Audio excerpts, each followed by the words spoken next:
কুরুক্ষেত্রের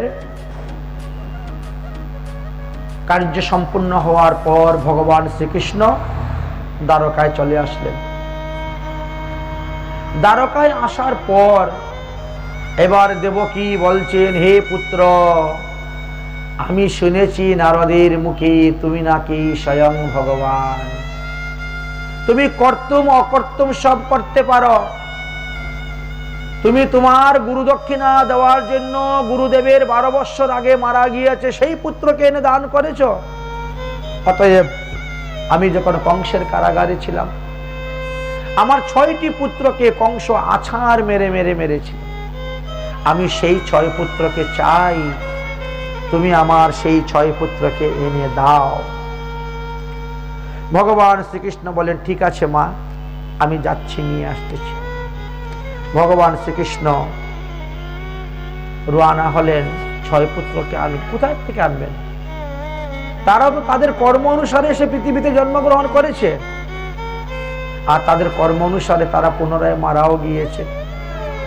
কিন্তু মারা যাওয়ার পরে সবাই তো আর জমালয়ে বসে থাকে না। যার যতদিন কর্মফল আছে ততদিন তারা জমালয়ে বসে থাকে, আর তারপরেই তাদের কর্ম অনুসারে তারা পৃথিবীতে গিয়ে দেহ ধারণ করে। তাহলে দেবকীর 6 পুত্র এখন কোথায় আছে? দেহ ধারণ করে আছে। দেখলেন যে রসাতলে বলিরাজার রাজ্যে গিয়ে তারা জন্মগ্রহণ করেছে, আমাদের এই পৃথিবীতে নয়। বলিরাজা রাজ্যে গিয়ে জন্মগ্রহণ করেছে। ভগবান শ্রীকৃষ্ণ তখন চলে গেলেন বলিরাজা রাজ্যে। গিয়েই তিনি পাঞ্চজন্য শঙ্খ যখন ধ্বনি করলেন, রাজা বলি আসলেন, ভগবানকে বসিয়ে পদ্মার্ঘ্য দিয়ে পূজা করলেন। প্রভু আদেশ করুন, কি করব?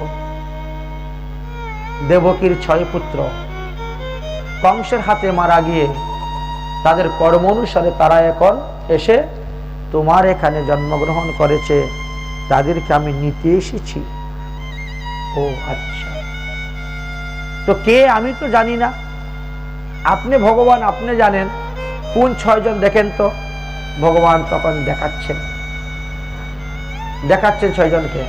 এই যে স্মর, একজনের নাম, উদগীথ, একজনের নাম পরিপঙ্ঘ, একজনের নাম পতঙ্গ, একজনের নাম ক্ষুদ্রিভ্য, আর একজনের নাম ছিল ঘূর্ণি। এই 6 জন, এরা আগে দেবকীর 6 পুত্র ছিল। ঠিক আছে, ভগবানের ইচ্ছাতে তারা তাদের মৃত দেহ পরে রইল, তাদের জীবাত্মাকে নিয়ে চলে আসলেন। দেবকীর 6 পুত্র যেভাবে ছিল রূপ, সেইভাবে 6 পুত্রকে বানিয়ে 6 জীবাত্মা এদের ভিতরে প্রবেশ করিয়ে দিয়ে নিয়ে গেলেন। এই নাও মা, তোমার সেই 6 পুত্র। দেবকী সেই 6 পুত্রকে পেয়ে অত্যন্ত আনন্দ, সন্তুষ্ট, প্রসন্ন হয়ে গেলেন। পুত্রকে দেখে দেবকীর স্তন থেকে দুগ্ধ স্খলিত হইতে শুরু হয়ে গেছে। একে বলে বাৎসল্য প্রেম। বাৎসল্য প্রেম রস স্খলিত হইতে শুরু হলো। তিনি আদর করে 6 পুত্রকে কোলে নিয়ে স্তন দুগ্ধ পান করাতে শুরু করলেন।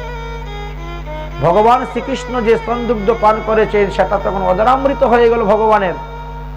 আর ভগবানের অদরামৃত স্তন দুগ্ধ পান করে তারা তখন উদ্ধার হয়ে নিত্যধামে চলে গেলেন। নিত্যধামে চলে গেলেন। এই হলো ভগবানের প্রসাদ গ্রহণের মহিমা। এই হলো ভগবানের অদরামৃত গ্রহণের মহিমা। ভগবানের প্রসাদ তো এমনই মহিমা। প্রসাদই সর্ব দুঃখ হানির সাথ। ভগবানকে আপনি জড় বস্তু দিচ্ছেন, শাকসবজি আর চিন্ময় পদার্থ আপনি প্রসাদ রূপে গ্রহণ করতেছেন, তার শক্তি আলাদা, বিশেষ শক্তি। তার প্রমাণ এই শ্লোকে এই স্থানে আমাদেরকে দেখিয়ে গেলেন। এবার বললেন যে, হে পরীক্ষিত, তুমি আর কি শ্রবণ করতে চাও তা তুমি আমার নিকটে বলো, আমি তোমাকে বলবো। পরীক্ষিত বলছে, আমি কি আর জানি? ভগবানের লীলা কথা আপনি জানেন। আপনি যা বলবেন তাই আমি শুনব, আপনি কথা বন্ধ করবেন না। যদিও আজকে সপ্তম দিবস, অন্তিম দিবস, আজকেই আমার তক্ষক দংশনে মৃত্যু হবে, কিন্তু যতক্ষণ পর্যন্ত তক্ষক নাগ না আসে ততক্ষণ পর্যন্ত আপনি হরিকথা চালিয়ে যান, চালিয়ে যান। ঠিক আছে, ভগবানের আরেকটি লীলা কথা তোমাকে বলি শুন। আমি একবার দ্বারকায় এসেছিলাম। কে? এখানে সুখদেব গোস্বামী পাদ বলছে। আমি একবার দ্বারকায় এসেছিলাম, অনেক মুনি ঋষিরা এসেছিলেন তাদের সঙ্গে। এবার ভগবান শ্রীকৃষ্ণ বলতেছেন, আমার দুইজন ভক্ত মিথিলায় আছে, জনকপুর। একজন ভক্ত হলেন বহুলেশ্বর নামক রাজা, মিথিলার রাজা, আর আরেকজন ভক্ত হলেন সুতদেব নামক দীন দারিদ্র ব্রাহ্মণ। দুজনেই আমার প্রিয় ভক্ত। আমাকে দেখার জন্য, আমাকে পাওয়ার জন্য, আমাকে তারা সহস্তে সেবা করার জন্য বড় উঠে পড়ে লেগেছে। তো এই ফাঁকে, এই সুযোগে আমি একটু মিথিলা নগরে যাব আমার দুই ভক্তকে কৃপা করার জন্য। আচ্ছা মুনি ঋষিগণ, তোমরা যদি যেতে চাও আমার সঙ্গে যেতে পারো,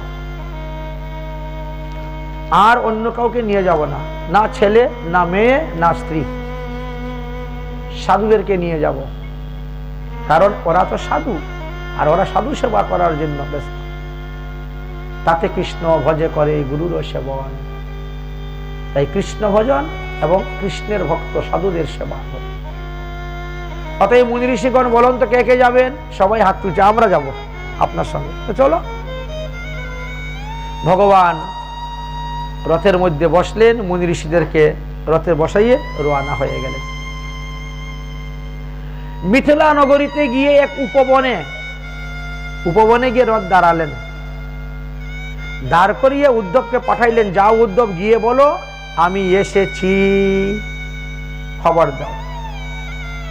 রাজাকে যখন খবর দিয়েছেন, রাজা তখন বেন পাটি ঢাক ডোল বাজিয়ে একেবারে রাজবাড়ির থেকে নিজে উপবন পর্যন্ত ফুল দিয়ে বিছিয়ে ফুলের রাস্তা বানিয়ে দিচ্ছেন, ভগবানকে নিয়ে যাবে, বুঝেছেন? আর এদিকে দীন দরিদ্র ব্রাহ্মণ, তিনি এক ঘটি জল, একটা গামছা নিয়ে এসে উপস্থিত, ভগবানের হস্তপদ প্রক্ষালন করে তিনি বাড়িতে নিয়ে যাবে। সুখদেব গোস্বামী পাদ বললেন, সেই দিন আমি নিজের চোখে দেখলাম আমাদের সম্মুখে ভগবান তখন দুজন হয়ে গেলেন, দুটা রূপ হয়ে গেলেন। দুটা রূপ ধারণ করে বললেন, এবার বলো তো মুনি ঋষিরা, আমার সঙ্গে কে যাবে রাজবাড়িতে, আর কে যাবে আমার সঙ্গে ওই দীন দরিদ্র ব্রাহ্মণের বাড়িতে? সুখদেব গোস্বামী বললেন, আমি তখন ব্রাহ্মণের বাড়ির দলে ঢুকে গেলাম। আমি তো জানি যে রাজবাড়িতে গেলে পরে তো ভগবান সোনার পালঙ্কে বসবেন, সোনার পালঙ্কে ঘুমাবেন, স্বর্ণ থালে খাবেন। ওখানে তো এসি লাগানো আছে, কুলার লাগানো আছে, পাঙ্খা আছে, ওখানে তো রাজবৈভব। তিনি তিনার বাড়িতে যেমন দ্বারকাধীশ ভগবান, ওখানে যেমন রাজবৈভব ভোগ করতেছেন, আর ইনি বহুলেশ্বর রাজা, ইনি কি আর কম সেবা করবে? কিন্তু দিন দারিদ্রের বাড়িতে গিয়ে কিভাবে ভগবান সেবা করে সেটা দেখা দরকার। ধনীর বাড়িতে তো সেবা করবেনি, ওখানে তো আর দেখার দরকার নেই নিঃসন্দেহ। তাই আমি ওই দিন দারিদ্র ব্রাহ্মণের বাড়ির পক্ষে হয়ে গেলাম। শ্রী গোবিন্দ দুই দেহ ধারণ করে, এক দেহে তিনি রাজার সঙ্গে চলে গেলেন, আর এক দেহে রওনা হলেন ব্রাহ্মণের বাড়িতে। যাওয়ার পরে দেখা যায় ব্রাহ্মণ একটা কুশাসন দিয়েছে গোবিন্দকে বসার জন্য। গোবিন্দ মনের আনন্দে বসেছেন কুশাসনে। ব্রাহ্মণের বাড়িতে একটা তাল পাতার পাখাও নেই, কাপড় উত্তরি দিয়ে ভগবানকে বাতাস করে।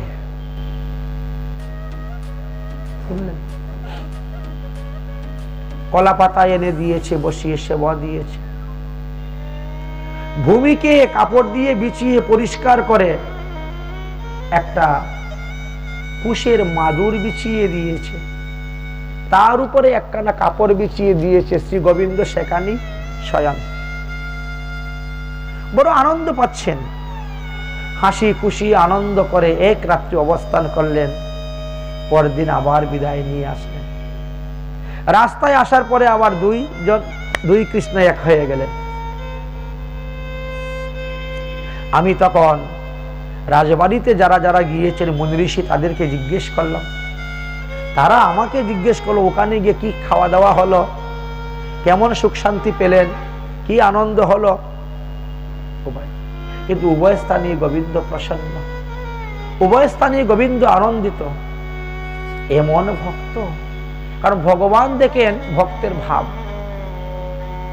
ভাবগ্রাহী জনার্দন ভগবান দেখেন ভক্তের ভাব। কিন্তু নকল ভাব হলে হবে না। আজকালকে বেশ কিছু মানুষ আছে আচার আচরণ করে না, কিন্তু তার থেকে 100 গুণ বেশি ভাব দেখায়। ওইভাবে কিন্তু ভগবান পাওয়া যাবে না, কারণ এটা হলো কপটতা।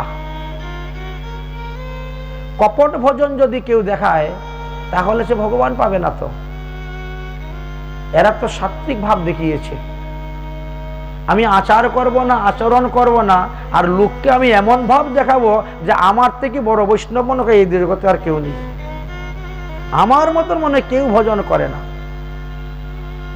কপট ভাব দেখিয়ে লোক ঠকাতে পারবেন, কিন্তু ভগবানকে ঠকাতে পারবেন না, কারণ ভগবান তো আপনার হৃদয়ের মধ্যে বসে আছেন।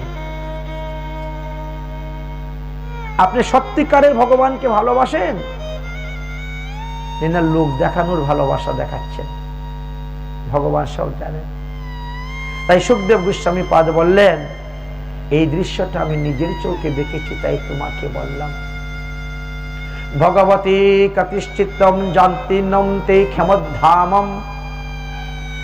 এইভাবে যদি সুতদেবের মতন ভক্ত কেউ হতে পারে, ভগবান তার গৃহে গিয়েও সেবা গ্রহণ করেন।